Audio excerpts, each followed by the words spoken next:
Şeytan ya məğrur eləyir, ya məyus eləyir. Onu gələ gözündən qabağa verməsin. Qoy bir dənə də bunu danışım. Üzümüz də gülsün də. Deməli 5-6 nəfər iqtida eləmək istəyib, bir nəfər veriblər qabağa. O da deyim sənə ruhanidir, ilahiyyatçıdır, yox, elə adi bir insan. Veriblər onun qabağa ki, o pişnamaz deyən. Pişnamaz yəni öndə dayanıb. 4-5 nəfər də buna iqtida eləyir. Bunlar namaz qılırlar, bir nəfər də qırağdan bunlara baxır. Görür ki, pişnamaz yəni öndə dayanan o kurtkanı neyinib? Əksinə geyinib, tərsinə geyinib kurtkasını. Namaz qurtarandan sonra yaxınlaşırlar bu 4-5 nəfərə ki, bu o yaxınlaşır həmin şəxs ki, bu kimdir belə? Bu niyə kurtkanı niyə əksinə geyinib? Bunlar qayıdır ki, oğurluqdur da, ona görə tərsinə geyib ki, heç kəs tanımasın.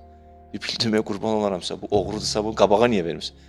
Valla bunu arxaya da verə bilmirik. Arxaya verir cibimizə girir. Hələ qoy gözümüzün qabağında olsun bu adam. O şeytan var, o şeytanı gələ gözünün qabağında saxlayasan.